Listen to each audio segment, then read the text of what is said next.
요즘 반도체 산업이 궁금합니다. 산업 지형이 어떻고 기업 간 경쟁은 어떻습니까? 공부를 한 다음에 떠올려야 되는 질문은 내가 창업한다면 어디를 치고 들어갈까를 고민해야지.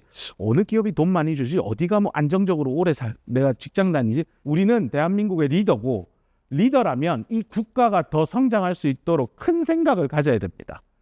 그냥 내 앞에 내 일신의 안위와 영광을 위해서 월급 많이 주는 그 일을 생각하기 시작하면 성장하는 데 한계가 있고, 성장하다가 조금만 어려우면 포기하고 나는 내 전공을 잘못 택했어, 고려대학교로 온 걸 잘못 왔어 라고 오해하기 시작합니다.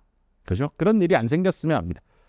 자, 그렇다면 반도체 시장에서 특히나 메모리 반도체가 성장하는 해가 언제였냐? 원래 메모리라고 하면 컴퓨터 구조 수업 들어보면 알겠지만 항상 CPU나 GPU가 명령어를 주면 인스트럭션 셋에서 읽고 데이터 여기 저장해, 너 그 데이터 갖고 와, 이런 명령어만 떨어지면 굉장히 수동적인 부품 소자였죠. 부품이었죠. 그러니까 D램만 해도 CPU에서 너 이거 저장해, 예, 이거 데이터 줘, 네, 이 일만 했어요. 정말 설계는 심플하죠. 하지만 고용량이 필요하고 대역폭 초당 전송할 수 있는 비트 수도 되게 중요한 제품이었죠. 근데 이 제품이요, 2020년에 처음으로 CPU 마켓과 D램 마켓이 같아진 한 해였습니다. 나는 이 자료를 21년이 돼서야 볼 수 있거든요. 20년이 지나야 이게 정리가 되니까 21년 2분기 때 이 자료를 보고 드디어 진짜 AI가 온다. D램 봐라. 이거 메모리 마켓 전체를 CPU 단일 품종하고 비교하는 건 좀 마치 그거죠. 고려대학교 학생이 그러니까 대학생이 유치원하고 더하기 곱하기 게임에서 대학생이 당연히 이기겠지. 그래놓고 내 더하기 잘한다고 하는 불공정한 게임이라서 D램하고 CPU만 딱 놓고 비교해봤더니 매출액이 똑같아진 한 해였습니다. 이 말은 향후 D램은 어마어마하게 성장한다는 시그널을 보내주는 거고, 저는 이 시점을 그래서 D램 모멘텀이다. 그리고 실제로 2년이 지난 2022년 11월 말에 챗GPT 모멘텀이라고 젠슨 황이 얘기하죠. 챗GPT 모멘텀 덕분에 자기네 인공지능 이 제품들이 어마어마하게 팔리기 시작했다고. 근데 그 이면에 D램 시장은 이미 CPU를 제압하고 성장하고 있었습니다. 그 말은 PC 시대의 종말입니다. 이 종말은 PC를 안 쓰는 게 아니라 PC라고 하는 인프라 위에 모바일이라는 인프라가 올라왔고 그 위에 AI가 올라오고 있다는 얘기입니다. 근데 여러분이 나가서 살아가야 될 세상은 AI 위에 그러면 무엇이 올라올지를 고민하세요. 저는 제가 생각하기에는 피지컬 AI, 로봇 형태의, 이 로봇이 손발 달린 휴머노이드 형태의 로봇일 수도 있겠지만 그렇지 않은 로봇도 굉장히 많아질 겁니다. 메타버스 공간 속의 로봇도 있고, 내 가방 속에 있는 로봇일 수도 있고, 내가 쓰고 다니는 안경일 수도 있고, 이어폰일 수도 있고, 뭔진 모르지만 나의 비서가 되어서 내가 희망하는 게 있으면 다 들어주는 녀석이 나올 겁니다. 돈 벌어와 라고 하면 돈도 벌어줄 것 같습니다. 유튜브 채널 마음대로만 내가 이렇게 걸어 다니는 거 자체를 촬영을 해서 재미나게 자막 입혀서 농담 넣어서 유튜브에 올려주면 그게 바이럴이 돼서 누군가가 봐주면 돈 벌어서 계좌 입금까지 다 해줄 겁니다. 세금 계산도 지가 알아서 다 해주고 난 통장에 있는 거 갖고 카드 긁어서 먹으러 다니면 그게 또 동영상이 찍혀서 뭔가 되는 그런 사람도 나오지 않을까, 이런 상상도 합니다. 근데 그 이면에 있는 게 그게 다 이루어지려면 반도체 칩이 있어야 됩니다. 그래야 데이터 센터도 만들고 통신 시장에 통신 서버 시스템도 만들 수 있습니다.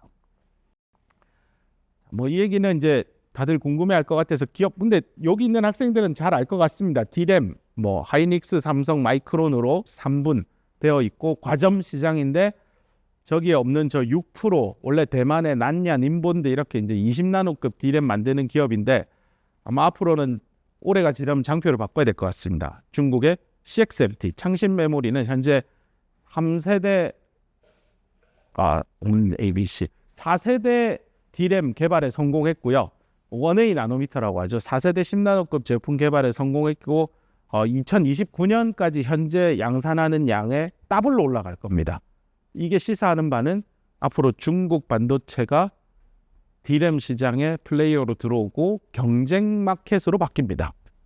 그러면 마이크론, 삼성, 하이닉스 모두 중국 CXMT와 경쟁해야 되고, 달리 개인의 입장에서 보면 내가 중국에 가서 잡을 구할 수도 있겠구나, 이런 생각도 해야 될 겁니다. 그 다음에 낸드 쪽은 삼성이 적자까지는 아니죠. 지금 25년은. 근데 어쨌건 이익을 많이 내지 못하는 1등 자리에 올라와 있고 2등은 키옥시아 웨스턴 디지털 그룹입니다. 같이 조인트로 해서 사업을 하기 때문에 원래 과거 전 도시화 메모리죠. 있고 그다음 마이크론 미국이고 그다음 SK 그룹이 하이닉스랑 인텔의 낸드 사업부 솔리다임하고 연합으로 움직이고 있습니다. 그래서 연합으로 고려하면 4개의 플레이어가 지금 낸드에 있고 그 저기도 내년 되면 고쳐야 됩니다. 중국의 YMTC라고 하는 양쯔 메모리 테크놀로지 컴퍼니가 10%대까지 치고 올라올 것 같습니다. 이게 중국의 데이터를 다 신뢰하기 어려운 상황이지만 뭐 믿어준다면 상당한 규모로 치고 올라올 것 같습니다. 그래서 중국 메모리 반도체의 성장은 가시권에 들어왔고 경쟁이고 이제는 부정할 수 없는, 그래서 중국 메모리 반도체 회사도 좋은 일자리가 되지 않을까. 내가 이런 얘기하면 저 사람은 좀 공산당인가 이럴 수도 있겠는데 엔지니어가 그런 게 어딨어요. 네. 내가 일할 수 있고 꿈을 펼칠 수 있는 곳이면 중국이라고 해서 부정하거나 싫다는 얘기 하지 말라는 뜻입니다. 그 다음에 시스템 반도체 쪽은 팹리스 파운드리로 양분되는데 파운드리는 정말 큰일입니다. 너무 독점화가 되고 있고 저걸 누군가가 막아주면 좋겠는데 막아주는 구원투수가 삼성전자 파운드리기를 대한민국 국적을 보유한 대한민국 한 국민으로 간절히 바라지만 이제 삼성 주식을 다 팔았기 때문에 주주라고 얘기 안 합니다. 안타깝지만 올해 하반기가 되면 3등으로 가지 않을까. 좀 늦어도 한 내년쯤 되지 않을까. 이유는 3등에 있는 SMIC라고 하는 중국의 파운드리가 중국의 칩 수요를 흡수해서 어마어마하게 물량을 찍어내기 시작했습니다. 그래서 마켓 매출 관점에서는 2등은 아마 중국의 SMIC로 올라가는 날을 언론을 통해 보게 될 것 같습니다. 참 마음 아픈 일이지만 그게 현실인데 어떡하겠습니까? 그래서 나는 여기서 공부한 학생 중에 나는 연산용 반도체 칩 만드는 제조 공정에 관심이 있고 파운드리업에 관심이 있으면 삼성전자 파운드리가 기회입니다. 거기 가서 삼성전자 파운드리를 1등 전자 파운드리로 바꿔주기만 하면 어마어마한 본인 성장 기회를 가지지 않을까 생각합니다. 그래서 반도체 기술 발전의 추동력, 드라이빙 포스는 뭐냐? 월크호스는 미세화였습니다. 이건 제가 아까 잠깐 언급했죠. 반도체 제조 공정 기술은 스케일링 다운, 트랜지스터의 물리적인 크기를 줄임으로써 하나의 공간에 더 많은 트랜지스터를 삽입해서 성능을 더 극대화한 거죠. 연산량도 늘리고 메모리 용량도 늘리고 뭐 이런 얘기는 많이 들어서 잘 알 것 같습니다. 실제로 제품군 2개만 뜯어온 건데 71년에서 21년이니까 정확히 50년, 반세기 동안 트랜지스터 개수가 2000개 담겨 있던 게 570억 개가 담겨 있으니까 이거 몇 배쯤 되죠 하면 그 계산하기 상당히 어려울 정도입니다. 아무튼 어렵습니다. 반도체 기술은 정말 어렵고 10나노미터라는 선폭은요. 지구의 지름이 12,800km거든요. 근데 여기 안암 캠퍼스 앞에 나가서 도로가에 중앙차선 노란색 선 2개 있죠. 그 선과 선 사이의 선폭이 45cm거든요. 그런 거 평소에 안 궁금했죠. 그게 왜요? 그런 거 궁금해하는 게 공학도예요. 저건 왜 45cm일까? 그럼 법 때문에 그래요. 법이 그래요. 왜 법을 그렇게 만들었을까 할 때 45cm 정도는 해야 이게 2차선 2개의 선이 돼서 사람들이 인지하고 중앙차선을 넘어서 옆에 차로를 차끼리 안 부딪힌다. 뭐 이런 결과가 있겠죠. 그러니까 45cm가 나왔겠죠. 자, 근데 지구의 지름이 12,800km니까 미터로 환산하고요. 중앙차선의 선폭을 45cm죠. 미터로 환산하세요. 그리고 비율을 따지면 3천만 대 1이 나옵니다. 그 비율이 뭐랑 같냐면 SK하이닉스 본사인 인천 공장에서 찍어내는 지름 30cm, 밀리미터로 하면 300mm, 인치로는 12인치 웨이퍼에 실리콘 칩, D램 칩이 보통 2,000개 나옵니다. 2,000개 왜요? 하이닉스 본사가 어디라고? 2,000개를 찍어내요. 그 칩 하나를 뜯어서 그 안에 금속 미세선 둘 사이의 거리를 10나노를 만들잖아요. 그 10나노하고 웨이퍼의 지름하고 그 비율도 3천만 대 1이에요. 어느 정도 느낌인지 알겠죠? 우리가 그렇게 10나노, 2나노, 3나노 우습게 생각하는데 그 스케일의 작은 선 둘 사이의 폭을 미세하게 조정하는 공정 기술을 개발하는 건 정말 신의 영역을 넘보는 그런 기술입니다. 근데 여기까지 이미 개발이 완료되어 있냐? 10나노 언더로는 아직 없습니다. 현재 나와 있는 최고 기술인 파운드리의 2나노 기술, 메탈 라인 사이의 간극 선폭은 22나노입니다. 그래서 여러분들 중에 제가 그 반으로 줄일 수 있습니다 하면 향후 로드맵이 10년 동안 가야 반으로 줄거든요. 그걸 내가 2년 만에 만들어낸다고 하면 돈방석에 앉을 겁니다. 미세선과 선 사이에 그 미세한 패턴을 뭘로 뜰까? EUV 장비로 되는 거 아니에요? 근데 수업 시간에 배웠겠지만 13.5나노미터의 파장을 쓰는 EUV 장비로는 더블 패터닝, 쿼드러플 패터닝을 해도 쉬운 일이 아닙니다. 10나노 패턴 뭐 뜨면 되는 거 아닙니까? 근데 정말 어려운 일입니다. 대학원에서 연구하는 학생들 중에서도 그 미세 패턴 하나만 보는 장인들이 있습니다. 심지어 그 미세 패턴이 이렇게 쭉 책선 같은데 그 미세하게 표면에 거친 정도가 있거든요. 그 거친 거를 시노미 시스템 시간에 공부한, 신호가 이렇게 흔들리는데 그 안에 정보가 있으면 시그널이고 정보가 없으면 노이즈다, 이렇게 배웠을 겁니다. 그 미세한 선폭의 떨림, 러프니스를 시노미 시스템 때 배웠던 푸리에 트랜스폼, 푸리에 급수로 수학 모델링을 해서 그 현상을 이해하고 이 반도체 노광 장비에 뭘 개선하면 뭐 어떻게 됩니다 하고 연구하는 대학원생들도 있고, 포토팀에 들어가면 그런 거 가지고 푸리에 활용합니다. 전기전자공학과에서 푸리에 배워가 어디다 써? 난 통신 안 하고 반도체 할 건데. 웃기는 소리 하지 마세요. 푸리에는 안 쓰이는 분야가 없습니다. 어디 쓰이는지 몰라서 그런 거죠. 마치 대학교 올라왔더니 고등학교 때 공부 좀 더 할 걸. 이게 이렇게 수능에 나오고 이게 과목이 연계되는구나는 교대학교를 졸업하고 나서야 보이죠. 여러분들도요, 대학을 졸업하고 사업체에 기업 들어가 보면 그때 그 교수님이 강의한 그게 이렇게 쓰이는구나. 왜 그때 몰랐을까? 그때 알았으면 하는 후회가 있는데, 그럼 그거를 지금 알려주시면 안 됩니까? 지금 알려줘도요, 산업은 항상 생물체처럼 변하기 때문에 그때 20년, 30년, 10년 지나서 산업체에 가면 대학에 배운 거 아무짝에 쓸모없네. 하지만 쓸모 있는 게 푸리에 급수라고요. 그건 안 변한다고요. 그래서 그 현재 시점에서 푸리에가 어떻게 활용되는지를 잘 배워두면 10년 뒤에도 여러분이 얼마든지 다시 쓸 수 있습니다. 기업에서 하는 기술 개발하고 학과에서 배우는 전공하고 너무 동떨어진 거 아닙니까? 나는 진짜 기업에서 하는 걸 배우고 싶습니다. 기업에서 하는 걸 가르쳐 줄 수 없습니다. 첫 번째는. 왜냐하면 그 대입입니다. 그건 기업의 노하우고요. 그걸 전기전자공학부 학생들에게 가르쳐 주면 기업은 다 털리는 겁니다. 우리가 얼마나 어렵게 돈 들여서 만든 기술인데 그걸 다 가르쳐. 마치 내가 얼마나 어렵게 해서 연습 문제 풀었는데 옆에 애가 좀 보여줘. 기분 나쁘죠. 그거랑 똑같다니까요. 근데 그걸 전기전자공학부 학생들이 왜 기업에 있는 걸 안 가르쳐 줍니까? 그래서 내가 몇 개를 보여주고 나는데 나도 언제 감옥 갈지 몰라요. 이거 잘못 말하면은.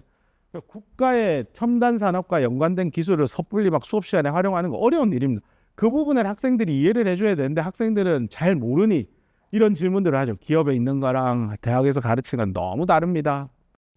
네, 하여튼 반도체는 아까 말한 대로 뭐 AI가 요즘에 핫하지만 뭐 멀지 않은 시절에 IoT, 저게 한동안 핫했던 단어인데 사물 인터넷 요즘에 싹 죽었죠. 그 죽을 만한 이유가 뭐 별로 제품이 나오는 게 없어서 그런데, 결국은 AI가 핫해지면 데이터 센터 중심으로 대형 LLM, 뭐 LLM 너머에 또 뭐 다른 얘기들도 나오는데, 그게 전반에 퍼지고 나면 개인화된 AI 서비스들이 들어갈 겁니다. 그러면 그 대상체가 사물들일 겁니다. 다시 뜰 겁니다. 그래서 IoT에 관심이 있으면 나는 보안에 더 관심을 가져보라라는 얘기도 해주고 싶습니다. 앞으로 보안 문제는 더 심해질 겁니다. 지금은 개인정보 털리고 뭐 아이디 패스워드 털리는 수준인데 앞으로는 내 모든 삶을 다 털릴 수 있습니다. 그래서 보안 이슈는 상당히 중요하다라고 보고 있고요. 뭐 AR, VR도 얘기를 하면 이제 스마트 글래스 얘기들이 많이 나오고 있죠. 정말 스마트폰의 종말까지는 아니고 살아는 있겠지만 시장이 성장하지 않는 세상이 열릴 것 같습니다. 스마트폰 너머에 무엇이 있을까? 이런 거 한번 고민해 보길 바랍니다. 뭐 어떤 전문가분들은 이제 뭐 XIA다라고 시야의 시대가 온다라고 표현하시는 분도 있는데, 그러니까 XR 시대, 그 다음에 IoT, 뭐 인텔리전스, 그 다음에 A는 AI, 뭐 이렇게 얘기를 하십니다. 자동차도 아마 많이 바뀔 겁니다. 자동차 안에 우리 BMW 명차잖아요. 거기 화면에 들어가는 D램은 SK하이닉스가 전량 공급하고 있습니다. 그래서 독일 3사의 자동차 반도체 메모리도 국내 기업들이 잘 하고 있습니다. 그래서 반도체 과거, 현재, 미래, 이거는 5분 안에 빨리 끝내겠습니다. 미래에 대해서 많이 얘기해 주고 싶어서. Y축이 연산 성능이고요. X축이 시간인데요. 78년, 저도 태어나기 전입니다. 이때 최고 수준의 서버가 백스 11780 시리즈인데요. 요게 이제 초당 몇 번 연산하느냐를 1이라고 할게요. 매년 얼마나 서버 성능이 늘어나는지를 트래킹한 건데요. 2018년까지 해보면 거의 10만 배 늡니다. 근데 최근에는 저 성장세가 거의 0%거든요. 근데도 서버 성능은 좋아지죠. 왜? 하나 안 쓰고 2개 쓰거든요. 2개 안 쓰고 4개 쓰고. 코어도 보면 듀얼 코어, 쿼드 코어 이런 단어가 나오죠. 제가 여러분 나이 학생 때는 인텔 칩이 이번에는 몇 기가헤르츠로 동작한대. 연산 속도가 어떻대. 이런 얘기를 했지. 코어 숫자는 언급을 안 했었어요. 근데 이제 우리 정기전자 최린 교수님이 인텔에서 일하시다가 오셔가지고 맨날 수업 시간에 별명이 그거예요. 내가 인텔에 일할 때 맨날 그 얘기를 하셨어요. 그때 CPU 설계하시던 팀에 계셨으니까 내가 인텔에 일할 때 이게 이랬고 이랬는데 그때 이제 듀얼 코어 얘기를 하시더라고요. 기가헤르츠 넘어서서 트랜지스터 성능이 한계에 포화되면 결국은 듀얼 코어 형태로 해서 소자 성능을 칩 성능 늘리지 않고는 사업에 대응하는 게 불가능하다라고 하셨는데 실제 그렇게 됐죠. 그래서 이렇게 정체되는데 사실은 역사에서 하나 배울 만한 게 86년에 일어난 요 일입니다. 그때 일어난 일이 모스 FET의 탄생이고 탄생은 아니고 양산입니다. 그래서 모스, N모스, P모스 다 공부했을 겁니다. 3학년 수업 시간에. 이 둘을 합쳐서 CMOS라고 하죠. 이 CMOS 기술이 처음으로 도입된 칩이 인텔 386 CPU입니다. 그때 파워 소모량을 확 줄였습니다. 전 세대 대비 확 줄였고 그다음 연산 속도를 빠르게 향상시킬 수 있는 기술 혁신이 있었습니다. 그래서 여기 두 번째 줄에 있는 대로 80년 중반, 86년에 반도체 기술이 BJT에서 모스펫으로 넘어왔습니다. 그래서 요즘 BJT 강의 안 하시는 교수님도 있다 하더라고요. 사실은 모스펫의 하단부, 소스와 바디와 드레인을 보면 MPN 또는 PNP 접합이라 BJT예요. 다만 워킹이 안 되는 BJP지. 컬렉터하고 이미터하고 농도차를 둬야 되는데 농도차가 동일한 BJT니까 동작이 잘 안 되긴 하죠. 하지만 그 동작 원리 이해는 학생 시절에 꼭 해두길 바랍니다. 뭐 교수님이 안 가르쳐줬으니 시험에 안 나오니까 공부 안 해도 되지라는 그런 아니라는 생각을 고려대학교 학생은 안 했으면 좋겠습니다. 교수님이 가르쳐주는 건 전체 학문의 1%도 채 안 됩니다. 그 여러분이 지정받은 텍스트북의 내용도 전체 학문의 뭐 한 5% 되나? 그러니까 여기서 대학에서 뭘 다 배워서 내가 세상에 나가서 배운 대로 다 써먹을 거라는 착각을 하지 마세요. 학교에서 다 가르쳐주면 내가 이게 전문가가 된다는 착각을 하지 마세요. 그러면 의대는 다 가르쳐주는 거 아니에요? 의대도 똑같아요. 의대 나오면 뭐해요? 피부과 전문의 있다면 심장수술 할 수 있어요? 못해요. 그럼 심장수술하는 전문의는 피부과 성형할 수 있는데 못해요. 그들도 특정 영역에만 특화된 인재로 성장할 뿐입니다. 전기전자공학도 학문 분야가 얼마나 큰데요. 우리 전전의 학과 규모를 보세요. 주변에 화생공, 기계, 뭐 건사원하고 비교하면 거의 한 3배 이상 되죠. 그만큼 학문이 크다는 겁니다. 그래서 교수님도 많이 계시고요. 그래서 이 큰 학문을 본인이 4년 동안 놀 거 다 놀고 잘 거 다 자고 그리고 다 배운다고요? 사기꾼이에요. 사기꾼. 다 배운다고. 말도 안 돼. 24시간 공부해봐요. 못 쫓아가요. 물론 나는 자랑을 잠깐 하자면 내 학점이 찍어도 돼. 내 학점이 4.48이에요. 졸업할 때. 그만큼 열심히 해봤냐고요. 그렇게 피 터지게 공부 안 해보고 해도 안 되는데요 라는 얘기를 하러 나한테는 절대 하러 오지 마세요. 피나게 공부하고 치열하게 도전해보세요. 4년 동안 놀 거 다 놀고 연애도 하고 동아리 활동도 하고 인턴도 하고 다 하세요. 장학금 저는 내가 알기로 학부 때 내가 모 재단에 등록금 받고 제너럴 일렉트릭 장학금도 받고 KBS 이공계 장학금도 받고 한국고등교육재단 장학금도 받고 우리 종중에 평산신시 종중에 장학금도 받고 뭐 몇 개를 받았습니다. 그렇게 해봤어요. 장학금 1개만 왜 받아요? 위대한 질문. 2개나 안 돼? Why not 3, 4, 5? 해보세요. 도전하고 생각을 바꾸면 이루어진다니까요. 자, 그래서 반도체 역시 BJT를 연구하던 소자 엔지니어들이 모스로 넘어오게 되고 PC 시대에서 CPU 팔아서는 인텔이 너무 잘해. 못 이기겠어. 그래서 메모리, CPU 밑에 있는 슬레이브 역할하는 D램 시장이 엄청 커지고 그 시장을 가져간 국가가 일본이죠. 그러다 보니까 미국 입장에서는 메모리는 값싼 제품이니 일본에 던져주고 제조 강국인 일본에 우리는 설계만 하겠다. 그래서 제조에서 설계로 넘어옵니다. 그래서 나오죠. 미국 기업들은 2000년대 초반, 90년대 중후반 그 시점에는 이렇게 설계 분야로 대피하고 그 과정에서 설계 중심의 기업 팹리스가 등장합니다. 사실 엔비디아, 퀄컴 이런 위대한 기업들은 90년대 중후반에 다 창업을 했고 팹리스로 계속 성장했었죠. 그 다음에 제조는 특히 메모리는 일본, 한국 중심으로 성장했고 대만도 성장을 했었습니다. 근데 대만은 이제 TSMC 중심으로 커졌고요. 그래서 팹리스가 되게 멋지고 뭔가 럭셔리해 보이죠. 만약에 통신 전공하는 한 교수님들 보면 너무 부러운 게 실험실에 가면 아무것도 없어요. 노트북, 책상, 의자, 연필, 지우개, 종이, 끝. 멋있잖아요. 근데 반도체는 뭘 방진복도 입어야 되고 복잡해요. 완전 노가다예요. 홑 들어가는 거 너무 싫었어요.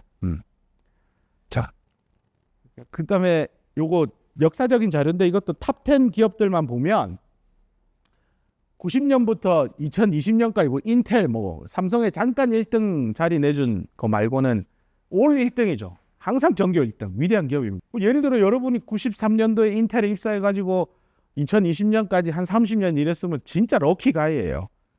근데 그런 기업은 잘 없다고요. 영원한 1등은 없어요. 요 앞서 1등은 IBM이었거든요. 지금 IBM 여러분 모르는 사람이 더 많을걸요? IBM 뭐 하는데요? 이러고. 그 다음에 왼쪽에 90년대 보면 NEC, 도시바, 미쯔비시, 히타치, 후지츠 전부 다 일본 기업입니다.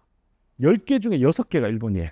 그러니까 일본의 제조 강국, 어마어마한 강국이었고 근데 그 이후로 삼성 하이닉스가 쭉 우상향하는 거 보이죠? 예, 저거예요, 저거. 저게 대한민국이 이제 성장해온 산업 역사입니다. 넘어가자. 너무 어려운 얘기는 넘어가. 그럼 2차 현재는 반도체 기술이 정체되어 있습니다.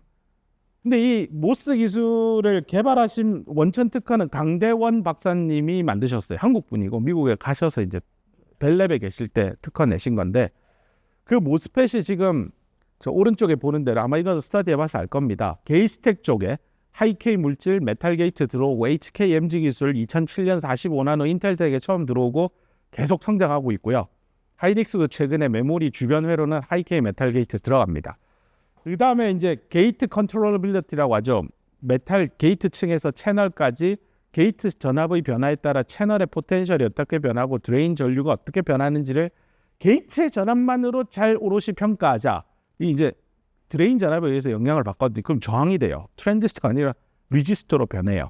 이런 부분들을 이제 디블이라고 배웠죠. 드레인 인듀스드 베리어 로잉. 기억 안 나면 그 어느 교수님한테 배운지 나한테 갖고 와야 내가 나중에 그 교수 혼내로.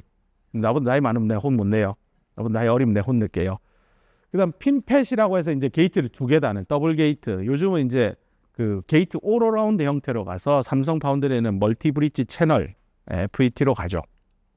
여기 보는 대로 트랜지스터 아키텍처가 바뀌었는데 놀랍게도 삼성전자 파운드리 MBC팻은 현재 성능 면에서 TSMC 핀펫하고 동등 내지는 열세입니다. 그러니까 아키텍처를 바꿨음에도 성공하지 못한 부분들, 그 부분들은 여러분이 삼성 파운드리에 입사하게 되면 한 번쯤 들여다보고 자기의 역량을 발휘해 보기를 바랍니다. 기회가 열렸다는 겁니다. 너무 잘 나가는 기업에는요 들어가도 주니어들이 먹을 게 없습니다.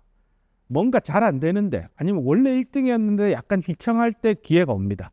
항상 위기는 위험한 기회입니다. 기회. 나는 위험하다는 거에 별로 배팅 안 하고 기회에 배팅을 하니까. 실제로 탑10 기업이 2009년이니까 뭐 한 15, 16년 전이죠. 멀지 않은 시점입니다. 이때 미국의 시가총액 1등부터 10등 기업을 보면 대부분 석유화학, 금융 이런 쪽이었어요. IT 기업은 딸랑 두 개예요. 딸랑 두 개. 근데 요즘은 2023년 자료인데 보면 애플 IT 기업이잖아요. 마이크로소프트, 구글, 아마존, 테슬라, 엔비디아, 페이스북 전부 다 IT 관련된 업종입니다. 근데 이 기업들의 공통점이 무엇인지 아세요? 공통점. 무엇을 사업으로 하는 기업입니까? 라고 물으면 반도체입니다. 특히 반도체 칩 설계하는 팹리스로 변신하고 있습니다. 그래서 얘네들의 사업의 모델이 과거에는 각자 사업 영역이 있었는데 이제는 팹리스 기업. 애플만 해도 모바일 폰 팔던 회사에서 칩 설계하는 회사로 변신하고 있습니다. 그래서 대부분의 기업들이 자사 AI 칩을 가지고 있다라는 이 얘기는 아는 만큼 보인다고요. 와, 세상이 저렇게 바뀌면 내가 뭘 하고 살아야 되지? 어떤 회사에 갈 기회가 올까? 보일 겁니다. 바로 파운드리입니다. 누군가가 칩을 찍어줘야 되는데 그 찍어주는 제조 공정 기술은 개발하는데 한계가 있고 노력도 많이 들어요. 그래서 현재 개발하는 기업은 전 세계에 몇 개 안 됩니다. 그 기업에 가면 기회가 있을 겁니다.